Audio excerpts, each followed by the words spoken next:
much. Yes, I'm a big fan. Me too. Yes. It was what a treat to get to hear you. Yes. Oh, thanks. Yes. Tomorrow's Halloween. We're very excited at my household. Do you have a kiddo as well? Do you get into Halloween? I don't get into Halloween, but No? I do. I'm supportive from a great distance. Yeah. Yes. You might Is not. it because you play dress up in your job? Like, why? No, I think it's because I'm generally not a fun person. As hard as it must be to believe in my cardigan, but I'm not a joy. And no, but I got a kid and a wife. They get into it, and I I'm more like the itinerary. You know, I stay back with the. Oh, you need the maps go. Yes, yeah, you I'm need the that person. Navigation guide. Yeah. You know, we did 22nd Street. You know, that kind of thing. Yeah, you grew up here also and in the suburbs. Which one Yeah. did you like? Because I grew up in like a neighborhood where it was easy. Like a suburban neighborhood. Yes, and last year it was actual hell. So yeah. Being in the city. Yes. Yes, the city is I difficult. went to the wrong street, man. What did you didn't do an apartment Some building? kind of 70, I don't know what it was, but it was the worst thing ever. Everyone in New York City came to that street at that moment. Oh, I see what happened. I see. Okay, Yes. that's a rookie move. Yeah. My no. daughter literally developed anxiety on Halloween, yes. Yeah, no, the trick is to find a building and then just stay in the building. Oh. Yeah. Even if it's not your building. Especially if it's not your building. Because you don't want to see those people again.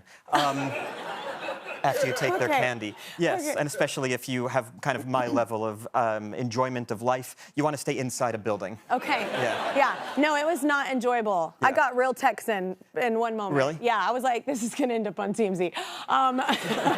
But speaking of growing up here, did you grow up in theater as well? You were young when you started, right? Yeah, exactly. I did children's theater when I was like 6 years old, and then really without almost a break. I just did that up until I started acting professionally when I was like 14. Did you know? It's because I have 2 kids, and one of them just got into acting only because her friend wanted her to take the class with her. She wasn't even, you know, and now she's into it. But like, she's 10, and I'm just like, and I was a kid like with a dream, but not till I was like 13 did I really go, oh, maybe I want to sing. Like you were really young. No, but it's exactly what you just described. I really didn't know what I was doing up until 13. I was kind of just like there, and they would push me on stage, and I didn't know if this was the stage or the backstage was the stage. I wasn't like good or talented or interesting. I was just like doing it because I hated school, and this was like a thing that wasn't school.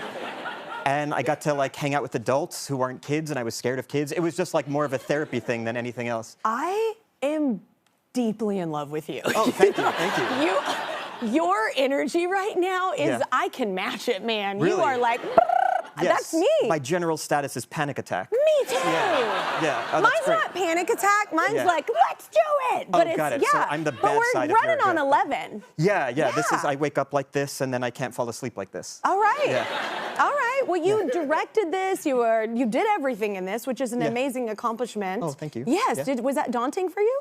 Everything's daunting, and Actually scared to come here. sorry.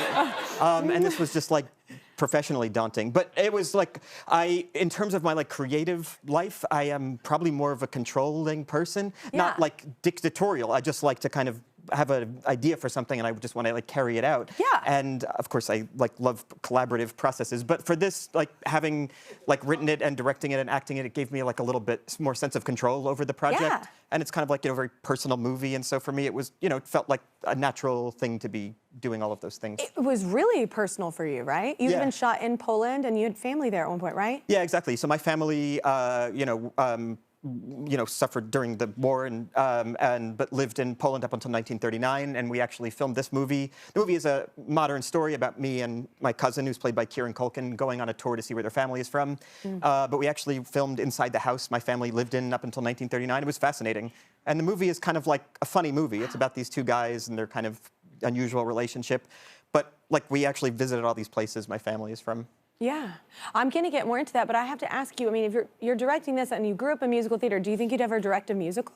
My first like love is musical theater. I shouldn't have said that on TV. And yeah, why? Why don't I tell people in private, but I come on a TV show and tell people?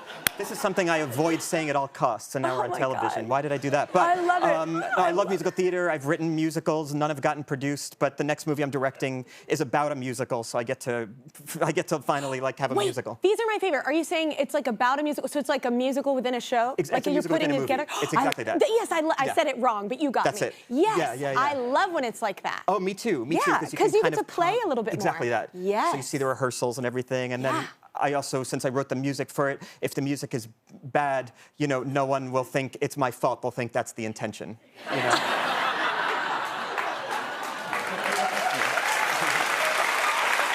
I love you so much.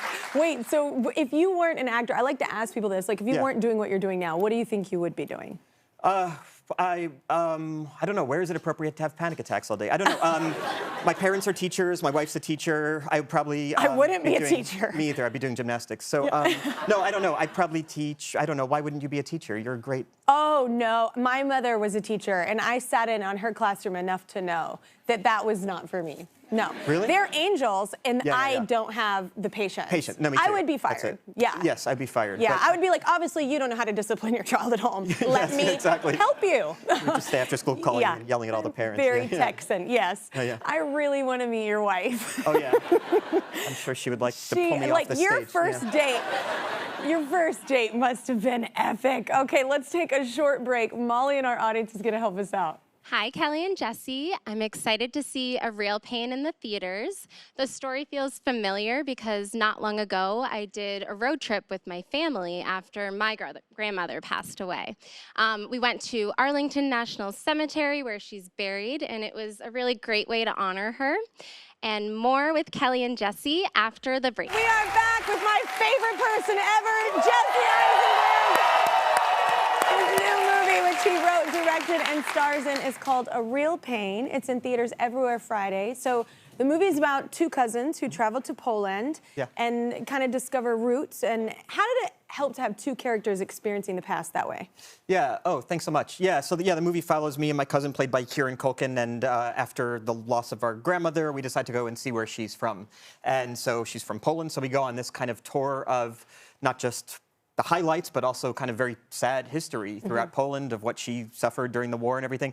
And it's really kind of like a dissection of these two characters who are experiencing their own pains and anxieties, but set against the backdrop of something much worse, you know? So like the characters have their own internal strife, but the backdrop of what they're experiencing is far worse. Yeah, because y'all actually went and you filmed at a concentration camp, right? Yeah, exactly. Yeah, we filmed at this concentration camp. It was this kind of remarkable experience where this place that never lets any movies in kind of understood what we were trying to film and what the story was that we were trying to tell, and worked with us to make this kind of like incredible sequence in this movie occur. It's incredibly impactful.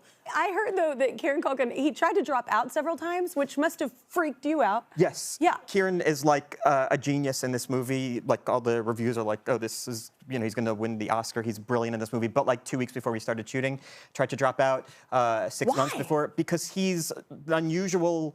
Why? I don't know. Because, you know, he doesn't want to leave his kids. He doesn't want to work. He was on the show Succession, shot in New York, and he just does not want to leave his kids. I mean, he's truly a great dad. One of our producers is Emma Stone, and she literally had to drag him to Poland to shoot. She sent me a video when they got off the plane of him. Oh my God. She babysat him on the way here. She babysat the kids on the plane. Yeah. She took his kids off the plane, walked him into Poland to get him on set.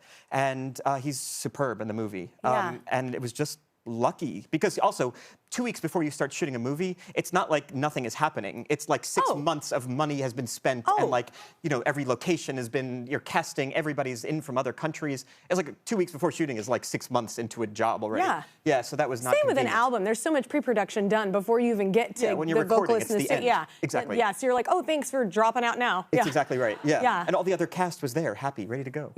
So. I'm glad that it happened. I mean, it's a nice thing. I get like being so busy that you're like, you want to take time, so it's great to like know when you need that. But I'm glad y'all pushed him to do it. This is a very important thing. And his kids were there for a lot of it too, so it was really all for naught. Why did he do that? Absolutely. Why did he do that? Okay, so there's a great line in the film. One character says, after seeing the concentration camp, I feel shaken, but I guess that's better than feeling nothing. Which is what, like, I was destroyed when I went, and I'm glad.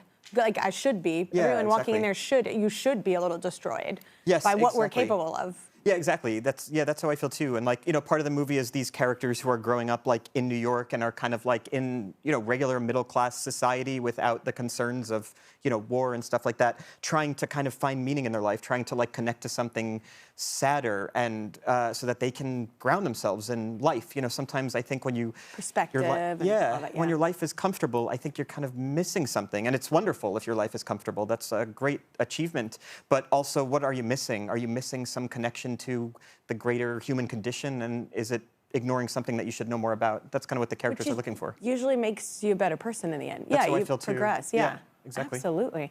Well, your character has a monologue about bearing the pain. That come from a real place? Are you? Yeah, because my character is basically somebody who like kind of, I have like OCD and, you know, general anxiety, and I kind of like medicate and I'm fine. And what I talk about in the movie is, for my character, is like, I know that my pain is not really exceptional. I know that my pain is not on a historic scale. I can jog, I can meditate and take this antidepressant, and I could go outside and be okay. And so what I say in the monologue is like, I don't feel the need to burden everybody with my pain. I don't feel the need to like walk around expressing my sorrow and asking people for pity, when actually my pain is the kind that can be easily taken care of.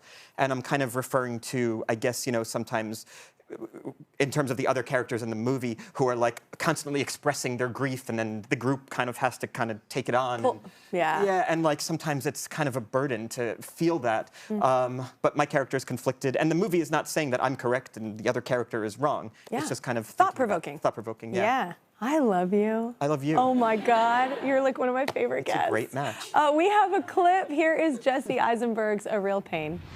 We stay moving, we stay light, we stay agile. Yeah. The conductor's gonna come through taking tickets. We tell him we're going to the bathroom. He gets to the back of the train, he's gonna start heading towards the front looking for stragglers. Sorry, we're the stragglers? Yeah, by the time he gets to the front, the train's gonna be in the station. We're home free. This is so stupid. Man, what's stupid is the corporatization of travel, ensuring that the rich move around the world, propagate their elitist loins while the poor stay cut off from society. That's great. We can argue Marxism when they're hauling us off to Siberia. The pace is amazing.